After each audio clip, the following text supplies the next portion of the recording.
آپ نے مجھ سے ایک سوال پوچھا ہے کہ آپ ایک بہت سکسیسفل کلینیشین ہیں، آپ ہیڈ آف ڈپارٹمنٹ ہیں، لیکن اب اس سفر کے دوران آپ کی اولاد میں سے جو پہلی اولاد تھی اس کو آپ ایک آئیڈیل بچہ بنانے کی کوشش آپ کی تھی، جو کہ ہر ماں باپ کی ہوتی ہے، اور اس میں آپ نے پھر آپ کو لگتا ہے کہ آپ نے غلطیاں کی، اور آپ کو لگتا ہے کہ آپ ایک بہت ہی ایماندار دیانتدار ٹیچر ہیں، اس لیے آپ 8 بجے جاتے ہیں اور 3 ساڑھے 3 بجے تک آپ ہاسپٹل میں کام کرتے ہیں، پھر آپ پریکٹس پہ چلے جاتے ہیں اور 4 بجے سے 9 10 بجے تک آپ پریکٹس کرتے ہیں، اور وہاں بھی آپ نے اوپن ڈور پالیسی رکھی ہوئی ہے کہ ہر ایک کی مدد کرنی ہے، اور جب آپ 10 بجے آتے ہیں تو بالکل ایگزاسٹ ہو جاتے ہیں۔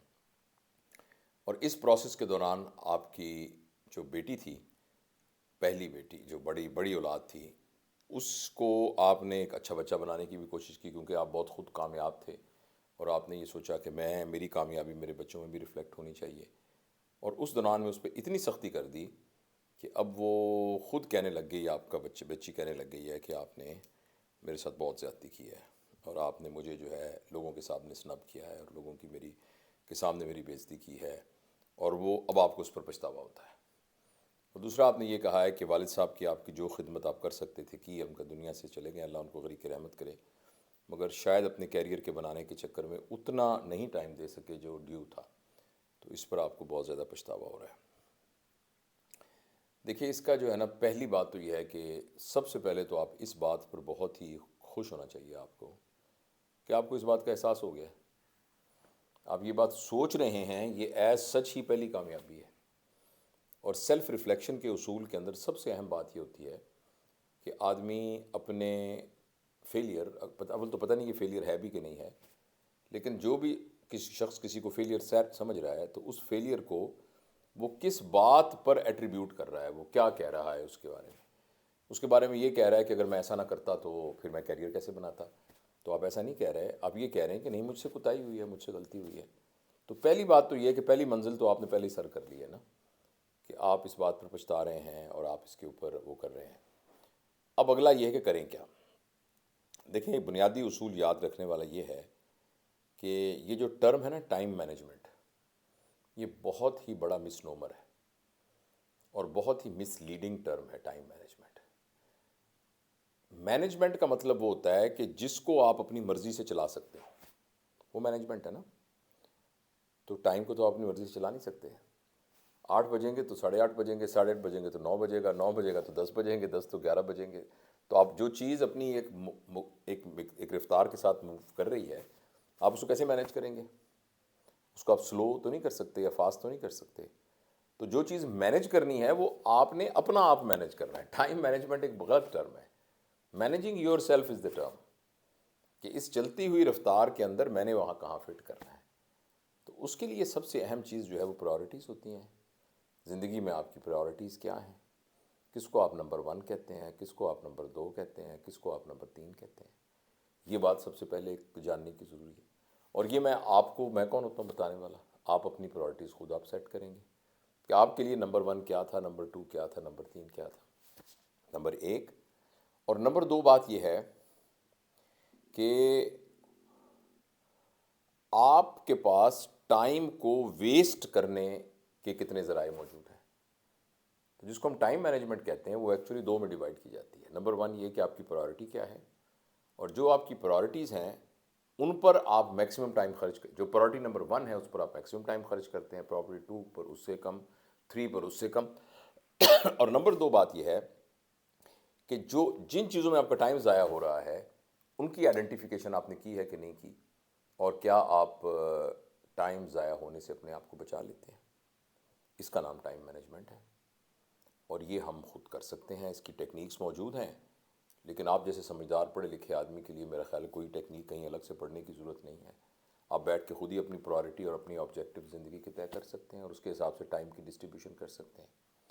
دوسری بات یہ ہے کہ ہے آپ کے پاس 24 گھنٹے ہی، لہٰذا جب آپ اپنی پرائورٹی کا ایک خانے میں زیادہ وقت ڈالیں گے تو وہ کسی اور خانے میں سے کم آپ کو کرنا پڑے گا۔ لیکن اگر آپ نے پرائورٹائزیشن صحیح کی ہے تو جس خانے میں سے آپ ٹائم کم کریں گے اس میں سے جو نکلنا ہے، جو ییلڈ ہونی ہے، جو فائدہ ہونا ہے، اس کے نہ ہونے کا آپ نقصان محسوس نہیں کریں گے. تو اب آپ، اور دوسری یہ تو ایک تو یہ پرنسپل ہے. دوسرا یہ پرنسپل ہے کہ اگر ہمیں کمانے کی کوشش کے لیے، لائٹ چلی گئی، کوئی بات نہیں، آ جائے گی، اگر نہیں چلتے رہیں، اگر کمانے کی کوشش کے لیے ہمیں 8 گھنٹے سے زیادہ کام کرنا پڑ رہا ہے تو ہم کچھ غلط کر رہے ہیں. آپ نے ایک موٹر سائیکل لیا ہے جو ہفتے میں 6 دن ورک شاپ میں کھڑا رہتا ہے، تو وہ موٹر سائیکل آپ نے کیوں لیا ہے؟ وہ تو ایک لائبلٹی ہے آپ کی. اگر ہماری لائف کے اندر 24 گھنٹے میں سے 8 گھنٹے سے زیادہ ہم کمانے کی محنت میں لگے ہوئے ہیں تو ہم کچھ غلط کر رہے ہیں. کیونکہ اس کو جو کمانے کے بعد آپ نے جو اس کو استعمال کرنا ہے، اس کے لیے تو آپ نے اپنے پاس کوئی ٹائم رکھا ہی کچھ نہیں ہے. تو لہٰذا دیر از سم تھنگ رانگ. اور ہیومن پوٹینشیل ایسا ہونا چاہیے کہ 8 گھنٹے کی محنت کے علاوہ اگر اس کو محنت کمانے کے لیے کرنی پڑ رہی ہے تو وہ کچھ غلط کر رہا ہے، اور اس کو ماڈیفائی کرنے کی ضرورت ہے، اور اس کو چینج کرنے کی ضرورت ہے، اور اس کو آلٹر کرنے کی ضرورت ہے. یا تو اس نے اپنی خواہشات کو بہت زیادہ بڑھایا ہوا ہے، یا خواہشات کو نہیں بڑھایا ہوا تو اپنی ضرورتوں کو غیر ضروری طور پر بڑھایا ہوا ہے. یا یہ ہے کہ اس نے اپنی جو پرائورٹی سیٹ کی ہوئی ہیں ان کو پرائورٹائز کرنا نہیں آ رہا، اس کو پتہ نہیں چل رہا کہ میری کون سی چیز نمبر 1 ہے، کون سی نمبر 2 ہے، کون سی نمبر 3 ہے. جس کی وجہ سے وہ ان چیزوں پر ٹائم لگا رہا ہے جن کی پروڈکٹیوٹی کم ہے، مگر اپنا آپ وہ دے رہا ہے. اب دیکھیں نا، اگر یہ اینک میں نے 300 روپے کی خریدی ہے تو ایکچولی اس کی ورتھ 300 روپے سے زیادہ ہونی چاہیے. پھر تو یہ نفع کا سودا ہے نا. مطلب یہ 300 روپے میں نے اس کے لیے دیے ہیں، مگر جو اس سے کام مجھے لینا ہے وہ 300 روپے سے زیادہ کا اگر کام ہے تو میں نے صحیح سودا کیا ہے.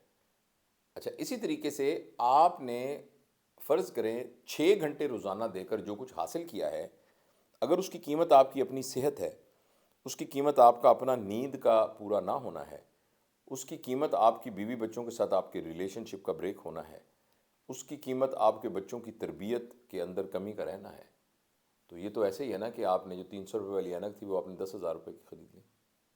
آپ نے 10,000 روپیہ دے کے، آپ نے اپنا آپ دے کے، اپنا فیوچر دے کے، اپنے ریلیشنز دیکھ کے، اپنی خوشی دیکھ کے، اس کے بدلے میں آپ نے 30,000 روپے کما لیے، 40,000 روپے کما لیے. تو بیسیکلی تو بہت گھاٹے کا سودا ہے کہ وہ تمام چیزیں تو اس ورتھ سے زیادہ تھیں. تو اس لیے اب اگر آپ مجھے یہ کہیں کہ میں آپ کو 1 2 3 4 5 6 کر کے ایک بات بتا دوں تو وہ تو نہیں بتائی جا سکتی، لیکن آپ کو جنرل پرنسپلز بتائے جا سکتے ہیں. تو ایک تو یہ موٹے موٹے جنرل پرنسپل ہیں جو میں نے آپ سے عرض کیے ہیں. دوسری ایک اہم بات اب یہ ہے کہ اگر ہو چکا ہے، مثلا آپ خود سمجھتے ہیں کہ آپ کی بیٹی اب یہ کہتی ہے کہ بابا آپ نے میرے ساتھ زیادتی کی ہے، تو اب کیا کریں؟ اب وہ ایڈلٹ ہو چکی ہے. تو اب یہ ہے کہ ایک بات یاد رکھیے کہ اولاد کا والدین کے ساتھ جو بانڈ ہوتا ہے نا، وہ اتنی مضبوط رسی ہوتی ہے، انلیس اینڈ انٹل کہ آپ نے اس میں بہت ہی برے طریقے سے کاٹ رانا ڈالی ہو تو وہ مکمل طور پر کبھی نہیں کٹتی.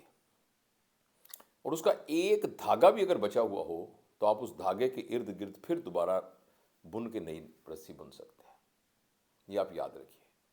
تو یہ بات تو طے ہے کہ اگر ہم بہت irreparable لاس بچے کے پیٹرن میں کر دیں تو اس کو بننا مشکل ہو جاتا ہے دوبارہ سے، مگر ایسا نہیں ہے کہ وہ بنا نہیں جا سکتا، بشرطے کہ جس وجہ سے وہ ہوا ہے آپ وہ کرنا چھوڑ دیں. یعنی آپ اپنے بچے کو، جیسے توبہ کے جو اصول ہیں نا، قبولیت کے، توبہ کی قبولیت کے جو بتائے گئے ہیں بزرگوں نے، پہلا اصول یہ ہے کہ جس وقت آپ نے توبہ کی ہو اس وقت آپ اس جرم میں مبتلا نہ ہوں جس جرم سے آپ توبہ کر رہے ہیں. یعنی آپ کو اس بات پر پچھتاوا ہے کہ آپ اپنے بچے کے لیے بہت سخت تھے، تو اب ابھی بھی سخت کے سخت ہی ہیں اور کہتے ہیں یار میں نے بڑی غلطی کی، میں نے بڑی سختی کی. ابھی بھی آپ اس کو اچھا بچہ بنا کہتے ہیں یہ تم ٹانگ کیوں ہلا رہے ہو، ٹانگ کیوں ہلا رہے ہو، یہ بیٹھ کے تم نے آنٹی کے سامنے یوں کیوں کیا تھا، یہ تم جب روٹی کھا رہے تھے چپ چپ کی آواز منہ میں کیوں آ رہی تھی، آنٹی کیا سوچیں گی. ابھی بھی آپ یہ کیے جا رہے ہیں تو پھر تو وہ توبہ قبول نہیں ہوگی نا. پہلی تو شرط یہ ہے کہ جس وقت آپ توبہ کر رہے ہیں تو آپ اس توبہ جس جرم سے کر رہے ہیں اس جرم میں مبتلا نہ ہو. دوسری بات یہ ہے کہ جس کام سے آپ توبہ کر رہے ہیں اس کے بارے میں آپ کے دل میں پچھتاوا ہو، ریپینٹنس ہو اس میں. اور تیسری ضروری شرط یہ ہے کہ آئندہ نہ کرنے کا عہد ہو. تو بچوں کی، ایڈلٹ بچوں کی تربیت کے سلسلے میں بھی یہ تینوں باتیں ہیں. آپ اپنی بچی کے ساتھ جو کچھ کر سکتے ہیں نا، آپ وہ یہ کر سکتے ہیں کہ آپ اس کے ساتھ اپنے تعلق کو اسٹرانگ کریں. اس نے او لیول میں کتنے نمبر لینے ہیں، اس نے اے لیول میں کتنے لینے ہیں، اس کا ایم ڈی کیٹ میں کتنے نمبر آئیں گے، اس کا میڈیکل کالج میں داخلہ ہوگا کہ نہیں ہوگا، یا کسی اور یونیورسٹی میں وہ جائے گی کہ نہیں جائے گی، اس بات کو بالکل ایک طرف رکھ دیجیے. آپ نے اپنے بچی کی جتنی تربیت، جو اس کو ماحول، جو اس کو سہولتیں دی ہیں، اس میں جو اس کا مقدر ہے وہ کر لے گی. آپ ان بنیادوں پر اپنے بچے کو جج نہ کریں اور ان بنیادوں پر اپنے بچے کو لیبل بھی نہ کریں. آپ اپنے بچے کو اب ایک رابطے میں لے کے آئیں، اپنے ساتھ ایک لنک میں لے کے آئیں، ایک رابطے میں لے کے آئیں. انگریزی کا لفظ ہے رسپیکٹیبل. رسپیکٹیبل کو بیچ میں ہائیفن ڈال کے لکھنا چاہیے، رسپیکٹ ڈیش ایبل. وہ جو اس قابل ہو کہ جس کی عزت کی جائے. رسپیکٹ ایبل کا یہ مطلب ہے. تو پیرنٹس کی اگر بچے رسپیکٹ نہیں کر رہے تو انہوں نے اپنے کنڈکٹ سے یہ ثابت کیا ہوتا ہے کہ they are not respect dash able. اس ایبلٹی کو دوبارہ اچیو کرنے کے لیے بچوں کے ساتھ تعلقات بنائے جائیں، اور ایڈلٹ اس کی بات مانتے ہیں. ایڈلٹ اس بات پر بات نہیں مانتے کہ بات صحیح ہے یا غلط ہے. ایڈلٹ اس کی بات مانتے ہیں جس کو وہ صحیح سمجھتے ہیں. لہٰذا ایک ہی بات جو دو مختلف بندے کر رہے ہوں، مگر ایک کے بارے میں کسی کے دل میں عزت اور مان ہو تو اس کی بات وہ مان لیں گے اور دوسرے کی نہیں مانیں گے. تو وہ جو مان لوز ہوا ہے اس مان کو دوبارہ ریسٹور کیا جائے. اور پلیز آپ یہ بات یاد رکھیے کہ اگر آپ نے 14 سال کی تک کچھ کر کے اپنا مان بچے کے ذہن سے توڑا ہے تو اس میں کم از کم 5 سال تو لگیں گے. اگر آپ یہ سمجھیں کہ یہ مان میں نے 14 سال میں توڑا ہے تو میں اس مان کو اب میں 15 منٹ میں یا ایک دن کی ایکٹیویٹی سے چینج کر لوں تو یہ ایسا چینج نہیں ہوگا. دوسرا، میں آپ کو یہ ایک اور بات بھی عرض کرنا چاہتا ہوں کہ اگر آپ نے نفل چھوڑے ہیں تو ان کا کفارہ نفلوں سے، اگر سنتیں چھوڑی ہیں تو ان کا کفارہ سنتوں سے، اگر فرض چھوڑے ہیں تو ان کا جو کفارہ ہے وہ بھی فرضوں کے ادا کرنے سے ہوتا ہے. لہٰذا جو کچھ آپ سمجھتے ہیں کہ آپ سے قضا ہوا ہے نا، اس کو ہی پڑھنا پڑے گا. لہٰذا جو کیا جا رہا ہے اس سے اپوزٹ کرنا پڑے گا. اور اس کے لیے ہو سکتا ہے آپ کو اپنی ایگو کی قربانی دینی پڑے، اور آپ کو یہ خیال کہ میرے لیے کتنے شرم کی بات ہے کہ میری بیٹی بھی ڈاکٹر نہیں، میں اتنا بڑا ڈاکٹر ہوں، میری بیٹی ڈاکٹر نہیں ہے، تو ہو سکتا ہے کہ آپ کو اس کی قربانی دینی پڑے. اور ویسے میں ایک بات بتاؤں، آپ سختی کر کے جتنا مرضی دیکھ لیں، اگر اس نے ڈاکٹر بننا ہے تو اس نے بننا ہے، اگر اس نے نہیں بننا تو نہیں بننا. آپ کی سختی اور نرمی سے ویسے اس کا کوئی تعلق ہے بھی نہیں. تو یہی میرا مشورہ ہوگا، اور یہی آپ کی اہلیہ کے ساتھ ہے، یہی آپ کے پیرنٹس کے ساتھ ہے، یہی آپ کے دوستوں کے ساتھ ہے. اور دوسری بات یہ ہے کہ ایک ہوتا ہے نا، ٹرم یوز ہوتی ہے، فنا فی الپیر فنا فی الدنیا. تو آپ ڈاکٹر ہیں ڈاکٹری کے حد تک. جب آپ گھر میں ہیں تو اس وقت ایکچولی آپ ایک باپ ہیں اور آپ ایک ہسبینڈ ہیں. تو اس وقت آپ کا رول ایک کمپیٹنٹ ڈاکٹر سے زیادہ ایک مشفق باپ اور مشفق خامد کا رول جو ہے وہ والا سامنے آنا چاہیے. تو آپ 24 آور ڈاکٹر تو نہیں ہیں نا. تو آپ جو ہر وقت میں جو آپ کا رول ہے، اس رول کی جو تقاضے ہیں ان کو پورا کرنے کی ضرورت ہے. تو یہ کیا جائے. اور دوسرا میں آپ کو بتاؤں، اگر دوبارہ اس بات کو دہراتا ہوں کہ میاں بیوی کا بانڈ اور جو بچوں کے ساتھ والدین کا بانڈ ہے وہ بہت مضبوط بانڈ ہوتا ہے. وہ چھوٹی موٹی چیزوں سے ٹوٹتا نہیں ہے. کمزور ضرور ہو چکا ہوتا ہے لیکن وہ ریپیئر بھی اتنی سپیڈ سے ہوتا ہے. آپ ذرا سے اپنے رویے میں تبدیلی لے کے آئیے، آپ دیکھیے گا آپ کی بچی کے رویے میں اتنی تبدیلی آئے گی، اتنی گریٹفلنس آ جائے گی. آپ ایک دفعہ اس کو ٹوکنا چھوڑ دیجئے. ایک دفعہ آپ اس کو کتنے بجے اٹھی، کتنے بجے اٹھی، کیا کھایا، کیا نہیں کھایا، کیوں نہیں پہنا، کس رنگ کے کپڑے پہنے، سر دوپٹہ کیوں نیچے اترا ہے، یہ کیوں کیا، پاؤں باہر کیوں گئی تھیں، یوں کہ آپ اس طرح کی ٹوک ٹوک ٹوک کرنا اس کو چھوڑ دیجئے. تو آپ دیکھیے گا کہ اس بچی کے اندر گریٹفلنس اتنی جلدی ڈیولپ ہوگی، اور جو آپ کے ڈیزائرس ریزلٹس ہیں وہ اتنے جلدی حاصل ہوں گے کہ آپ سوچ بھی نہیں سکتے. تو یہ بات تھی. کوئی اور بات آپ پوچھنا چاہیں تو بے شک آپ کیمرے کے سامنے نہ آئیں، آواز کے ساتھ مجھ سے پوچھ سکتے ہیں. اور تھینک یو.